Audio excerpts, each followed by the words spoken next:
से मैच हार हार के हम थक गए थे। अरे ओ निकम्मो, कभी तो जीत कर आया करो, हमें भी तो नारियल फोड़ने का मौका मिले। हारते ही रहते हैं। इंडिया वर्सेस पाकिस्तान का इतना एंटिसिपेटेड मैच था जिसका इंतजार दोनों कंट्री के फैंस बहुत ही बेसब्री से कर रहे हैं। और पड़ोसी देश के फैंस का तो पता नहीं, बट हम लोग बहुत बेसब्री से इंतजार कर रहे थे कि इतनी हाइप मिलने के बाद एक इंटरेस्टिंग मैच होगा। सही बात है, लेकिन जितना हाइप मिला था उस हिसाब से मैच हुआ ही नहीं। और हम लोग को इस मैच का बहुत बेसब्री से इंतजार था। बिल्कुल यार, मतलब एक तरफ उस्मान तारिक थे, साहिबजादा फरहान थे, बुमराह थे, अभिषेक शर्मा थे, ईशान किशन थे, तो कम से कम एक इंटरेस्टिंग मैच तो होता। बट यहाँ तो पूरा वन साइडेड मैच था।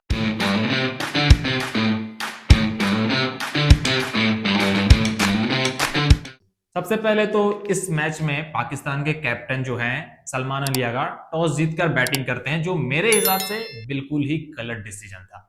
इवन हमारे जो कप्तान है सूर्य कुमार यादव, उन्होंने भी टॉस हारने के बाद ये बोला था कि अगर वो टॉस जीत भी जाते तब भी वो बैटिंग ही लेते। सही बात है, लेकिन पिच पे ड्यू भी नहीं था कि आदमी पहले बॉलिंग ले। तो वो डिसीजन मुझे गलत लगा। अगर वो पहले बैटिंग लेते सलमान अली आगा और बोर्ड पे 160-170 बना देते तो इंडियन बैटर्स के लिए भी आसान नहीं होता, क्योंकि ईशान किशन के अलावा कोई बैटिंग करके उतना दे नहीं पाया है। ना हार्दिक पांड्या, ना अभिषेक शर्मा, रिंकू सिंह आए तो लास्ट में फिनिशिंग किए, और सूर्य कुमार भी खेले हैं, थोड़ा स्लो खेले हैं।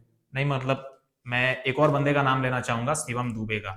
भाई उस बंदे ने भी 27 रन बनाए हैं 17 बॉलों में, और वो हमेशा उसी तरीके के नॉक खेलते हैं। आप कभी भी दुबे के नॉक्स को नोटिस करिएगा, वो बंदा 20 ओवर 30 ओवर कुछ इतना ही बनाता है, और इसी वजह से हम उन्हें नोटिस नहीं कर पाते। बट उन्होंने भी अच्छे रन बनाए, 27 रन बनाए, तो उनको भी सॉर्ट आउट, क्योंकि वहां पे जब लगातार 2 विकेट गिर गया था, तिलक वर्मा आउट हुए, हार्दिक आउट हुए, तो वहां पे दुबे ने पारी को संभाला और स्ट्राइकिंग भी की जब जरूरत लगी। और एक तरफ से देखा जाए तो शिवम दुबे को रन बना के देना ही चाहिए, क्योंकि इंडिया की टीम उनको फिनिशर के तौर पे रखी हुई है, तो उनका तो फर्ज बनता है कि रन बना के दें। और वो बेशक अगर हम लोग करंटली देखें तो हार्दिक पांड्या के बाद इंडिया के बेस्ट ऑलराउंडर हैं। एक्चुअली अगर हम लोग पिछले 6 महीने का रिकॉर्ड उठा के देखें तो दुबे का as an allrounder performance Hardik Pandya से बेटर है। सही बात है। तो करंटली अगर मैं स्टैट वाइज जाऊं तो इंडिया के नंबर 1 ऑलराउंडर हमारे शिवम दुबे ही है, तो उनको एक ह्यूज शॉट आउट। और उसके बाद ईशान किशन, भाई वो बंदा तो एप्रिसिएशन डिजर्व करता ही है। हाँ सही बात है, अगर ईशान किशन रन बना के नहीं देते तो शायद इंडिया की टीम हार सकती थी। इसी वजह से तो इंडिया के जो मैन ऑफ द मैच बने वो ईशान किशन बने, और वो बंदा डिजर्व करता है। और अगर पाकिस्तान की तरफ हम लोग बात करें तो उनकी बॉलिंग में वो धार नहीं देखी। उनके स्पिन गेंदबाजों ने बहुत ही अच्छी गेंदबाजी की, लेकिन हमको ये समझ में नहीं आ रहा है कि उस्मान तारिक को इतना हाइप दिया गया था और वो आए कब? 10 ओवर के बाद। यानी पाकिस्तान के टीम में डर का माहौल बना हुआ था कि अगर उस्मान तारिक अभी आए तो उनको ईशान किशन अच्छे से जड़ देंगे। ये बात तो सही है भाई, ईशान किशन के आउट होने के बाद ही उस्मान तारिक को बॉलिंग मिली है, और वो भी एक गलत शायद मूव था। उनको और पहले लाना था, उनकी इतनी हाइप थी, इंडियन बैटर्स भी तैयार होके आए थे कि भाई उनको खेलना है, और 10 ओवर के बाद उनको बॉलिंग मिला। तो थोड़ी बहुत गलती पाकिस्तान के कैप्टन से हुई है।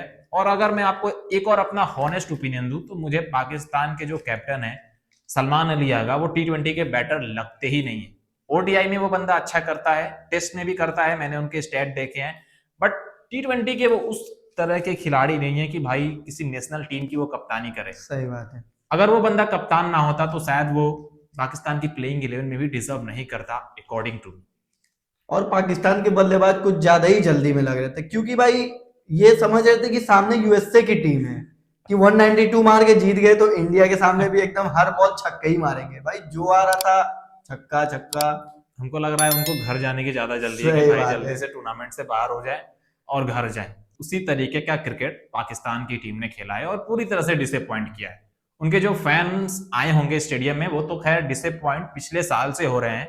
एशिया कप में भी हमने पाकिस्तान को 3 बार ह्यूमिलेट किया इंक्लूडिंग फाइनल, और इस T20 वर्ल्ड कप में तो खैर जलील कर ही दिया है, और आगे मिलेंगे तो एक बार फिर से उनको हम जलील करेंगे, आई एम श्योर। और यहाँ तक कि हाईएस्ट रिकॉर्ड भी बन गया 175 रन। इंडिया वर्सेस पाकिस्तान के बीच अभी तक 175 रन हुआ ही नहीं था T20 वर्ल्ड कप में। ये हाईएस्ट स्कोर था, सही बोले। तो मेरा एक सवाल है आपसे, मैच तो आप पूरा देखे ही होंगे एकदम। तो मेरा क्वेश्चन ये है कि पाकिस्तान का कौन सा बॉलर सबसे ज्यादा रन पिटाया एक ओवर में? 20 ओवर का मैच था। एक ओवर में आई गेस शाहीन अफरीदी। गलत। तब सदाब खान पिटाया 8वां ओवर, 17 रन एक ओवर में। शाहीन अफरीदी के आखिरी शाहीन ओवर में अफरीदी आखिरी में 16 रन पिटाए थे। क्लोज है, तो मतलब शाहीन अफरीदी ने भी रन दिए हैं भाई। ये बात 2 है। ओवर में उन्होंने 31 रन दिए हैं। तो देखा जाए तो हारिस रऊफ की कमी शाहीन अफरीदी ने ही पूरी की है। अभी तक वो रहते तो इंडिया के 12th मैन कहलाते थे। एशिया कप के तीनों मैचेस में हमने उनकी पिटाई की थी, लेकिन यहाँ पे शाहीन अफरीदी ने भी उनकी कमी पूरी कर दी है। इंडियन फैंस ने हारिस रऊफ को ज्यादा मिस किया नहीं है। सही बात है, लेकिन आपने एक चीज नोटिस की? क्या? पाकिस्तान की टीम तो मतलब बैटर से उम्मीद लगाई थी, लेकिन शाहीन अफरीदी आके लास्ट में 23 रन मार दिए।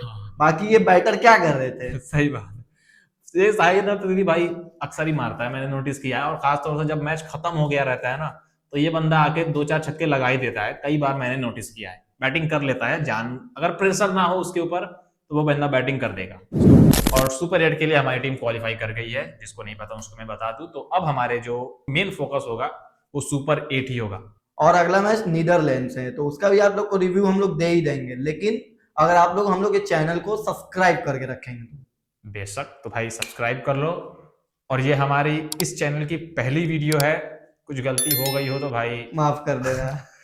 Sorry in advance. I hope कि आप लोगों को पसंद आया होगा और आगे और भी इंटरेस्टिंग वीडियोस लाएंगे। शॉर्ट वीडियोस भी हम लोग अपलोड करते हैं, तो भाई सब्सक्राइब कर लो। मैं आज ये असद, मिलते हैं आपसे अगली वीडियो में।